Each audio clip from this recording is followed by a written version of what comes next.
Riboti ya muthurimi wa mathabu ma thirikari Nancy Gathungu ĩgiĩ ũhũthĩri wa kĩgĩna kaunti-inĩ ya Nairobi thĩinĩ wa mwaka wa kĩmbeca wa 2022 na 2023 nĩyo yakĩrĩirie ũteti wa kaunti ĩno na gũtiga maabitha thirikari ya Nairobi marĩ na gĩbarũa kĩritũ gĩa gũtarĩria ũrĩa mbeca ciahũthĩkire na mathirĩ marĩa matarĩhĩtwo. Omwe wa maundu maria mareyumĩririe riboti-inĩ ĩno nĩ atĩ thirikari ya kaunti ya Nairobi yaya gũkorwo ĩrĩ na mathirĩ ma nginyagia ciringi birioni 10 mbeca iria cibatie nĩ kũrĩhwo kũrĩ mawakiri arĩa makoretwo makĩheana ũtungata kũrĩ kaunti ĩno, no ithabu rĩrĩ rĩaya gũkorwo rĩkinyĩte nginyagia ciringi birioni 21 kũringana na ũhoro ũrĩa wĩrĩgĩte kũheanwo igoti-inĩ rĩnene ica ikuhĩ.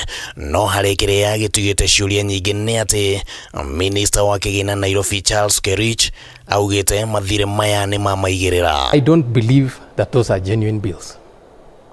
I do not believe so. Just as was being pointed out that 21 is the true figure, it may not necessarily be the true figure because it can be reassessed. Actually, the major issue with that audit report is also saying that they overcommitted more than 10 billion in terms of what they could have been able to do. Governor Johnson Sakaja nĩ erĩgĩte gũthondeka kamĩtĩ ya mwanya ya kũrora mathirĩ marĩa kaunti ĩrĩ namo na kana nĩ mabatie gũkorwo makĩrĩhwo.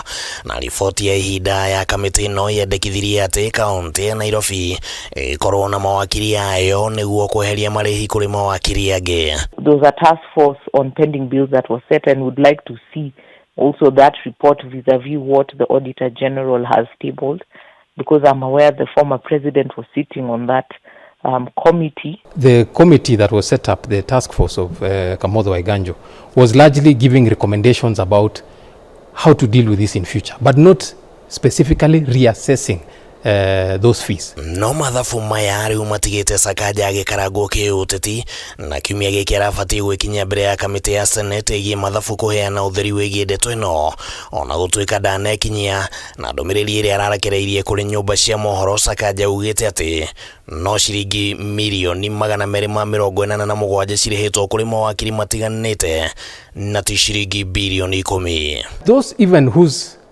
fee notes have been upheld by the court can still renegotiate. So you tell somebody, so you are owed 200 million, but just take 100 and you know, you get an agreement saying that after that you have no more claim. I think that is still possible to do. Kwaga gwĩkinyia mbere ya cikaro cia kamĩtĩ ici cierĩ cia Senate nĩ gũtũmĩte Sakaja okĩrĩrwo nĩ ateti matiganĩte na macũngĩrĩrio arathwo arĩhe faini ya ciringi mirioni 1 nĩ kamĩtĩ ici cierĩ. No MCA Samwaho wa UDA nĩ mamũteteire makiuga atĩ kũrĩ na ũteti ũrathakwo werekeirio kũrĩ Sakaja. We have seen a political onslaught hoodwinked as oversight on Nairobi County. To be precise, the governor and his executive have been faithfully attending both Senate and county assemblies, and in fact, this financial year alone, the governor has been to the Senate more than 11 times. I am in court every day being threatened with jail because of this money, and this money should be settled. Handũ-inĩ ha Kameme TV rĩtwa rĩakwa nĩ Kĩmani Wangũnjiri.